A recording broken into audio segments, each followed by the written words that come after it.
નમસ્કાર મિત્રો, હું છું સુરેશ અને એસકે એજ્યુકેશન ચેનલ ની અંદર આપનું હાર્દિક સ્વાગત કરું છું. મિત્રો, આજના આ વિડિયો લેક્ચર ની અંદર આપણે સિમ્પલ ફ્યુચર ટેન્સ વિશે ચર્ચા કરવાના છે.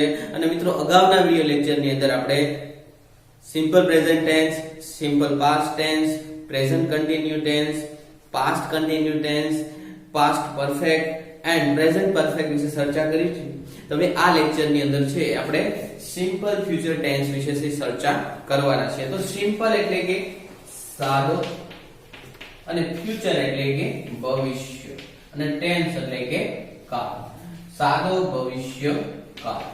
તો મિત્રો, સાદો ભવિષ્યકાળ છે ક્યારે વપરાય કે ભવિષ્યમાં નજીકના સમયમાં જે ક્રિયા બનવાની છે તે દર્શાવવા માટે સાદો ભવિષ્યકાળ વપરાય છે. ખાસ મિત્રો યાદ રાખજો કે ભાઈ સાદો ભવિષ્યકાળ ક્યારે વપરાય તો કે નજીકના સમયમાં જે ક્રિયા બનવાની છે એ દર્શાવવા આપણે સિમ્પલ ફ્યુચર ટેન્સ નો ઉપયોગ કરીએ. તો એના ઉદાહરણો આપણે જોઈએ તો મિત્રો કે ભાઈ હમણાં અમે ત્યાં પહોંચી જઈશું.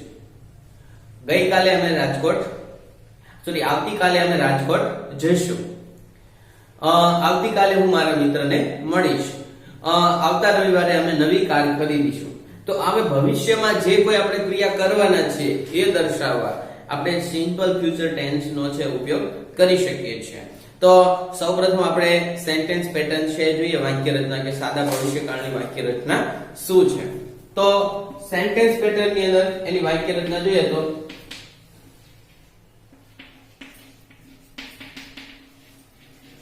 સેન્ટેન્સ પેટર્ન એટલે વાક્ય રચના. તો સૌપ્રથમ આપણે હકાર વાક્ય રચના છે એ જોઈએ.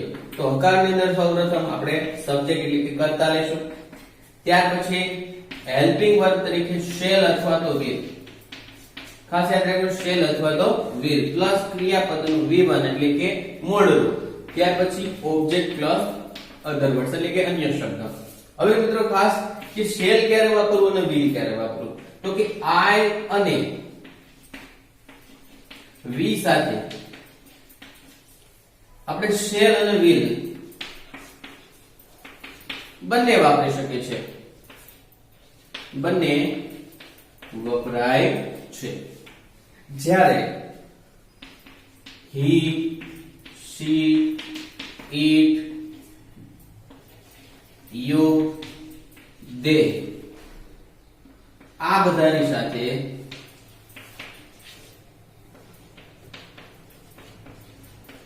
will અથવા તો will મુકાય છે. will મુકાય છે, બરોબર કે he, she, it, you, they તો આ બધાની સાથે આપણે will મૂકીએ છીએ. જ્યારે I અને V હોય તો એની સાથે માં shall વપરાય છે અને will પણ વાપરી શકો છો. તો હવે મિત્રો આપણે એના ઉદાહરણો છે સમજીએ કેવી રીતે આપણે સિમ્પલ ફ્યુચર ટેન્સ નો ઉપયોગ કરી અથવા તો આ સેન્ટેન્સ પેટર્ન નો ઉપયોગ કરી અને આપણે એના વાક્યો છે બનાવી શકીએ છીએ. તો ચાલો જોઈએ એના એક્ઝામ્પલ છે સમજીએ કે પહેલું એક્ઝામ્પલ છે અમે આવતીકાલે રાજકોટ જવાના છીએ.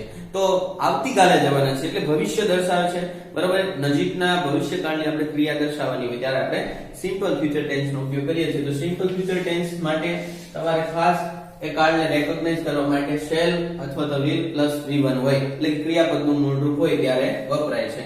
તો સૌપ્રથમ આપણે અમે છે એટલે કે V મૂકશું કે V. ત્યાર પછી V સાથે આપણે શેલ વિલ બંને વાપરી શકીએ છીએ. તો આપણે વિલ મૂકશું we will go to Rajkot આવતીકાલે એટલે શું થશે tomorrow. પૂર્ણ વિરામ. we will go to Rajkot tomorrow full stop એટલે કે આવતીકાલે અમે રાજકોટ જશું. તો will plus go A V1 નું રૂપ છે.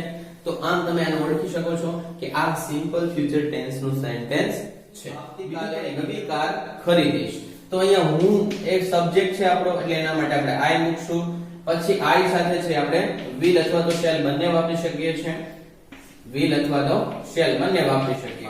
B U Y કે we will અથવા તો we shall buy a new car.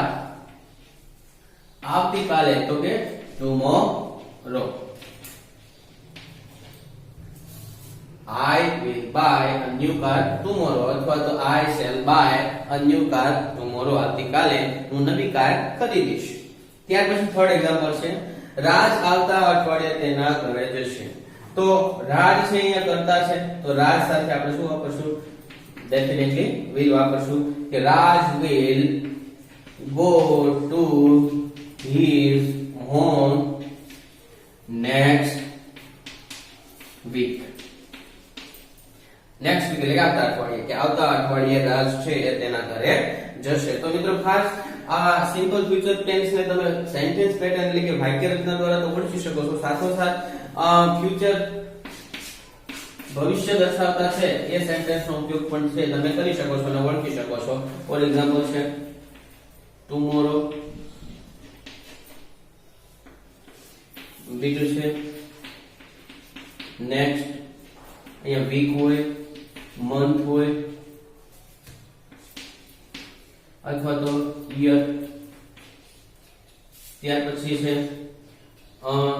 In future,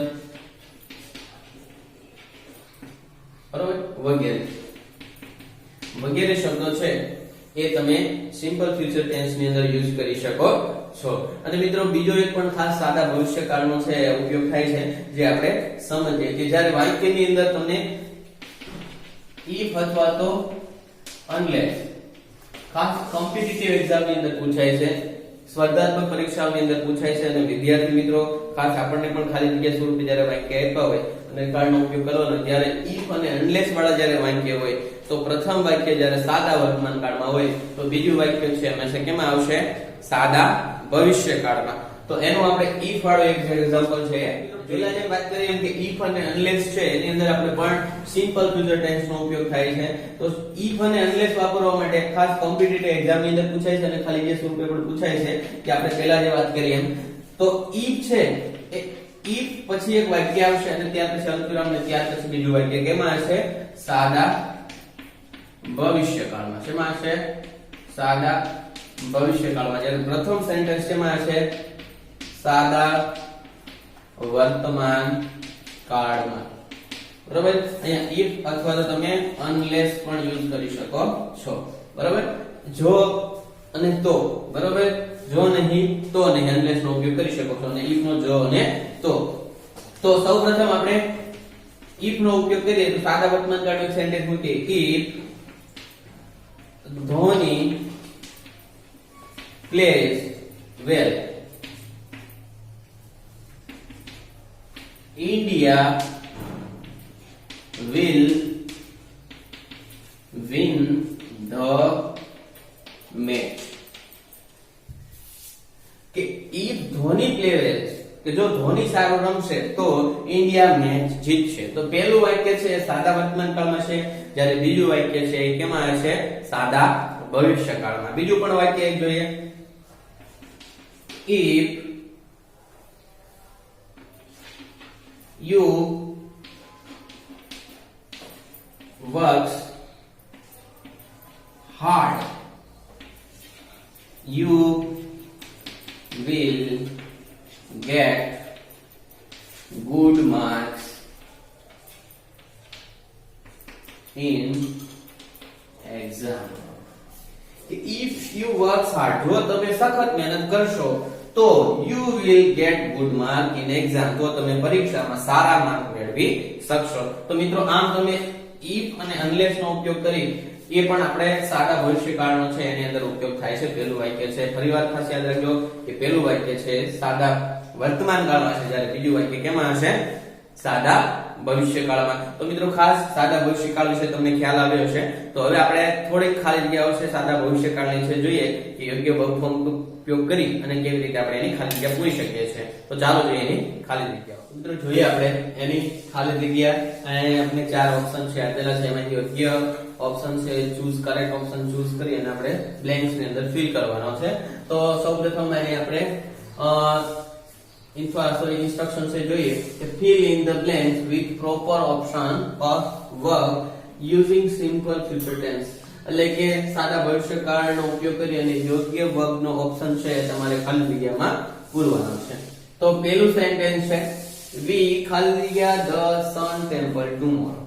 હવે આપણને sun temple એટલે કે સૂર્ય મંદિર, we એટલે અમે. હવે ટુમોરો છે એટલે આવતીકાલે, તો ડેફિનેટલી આપણને ખબર છે કે ભવિષ્યકાળ હોય. હવે ભવિષ્યકાળ છે કયો હોઈ શકે?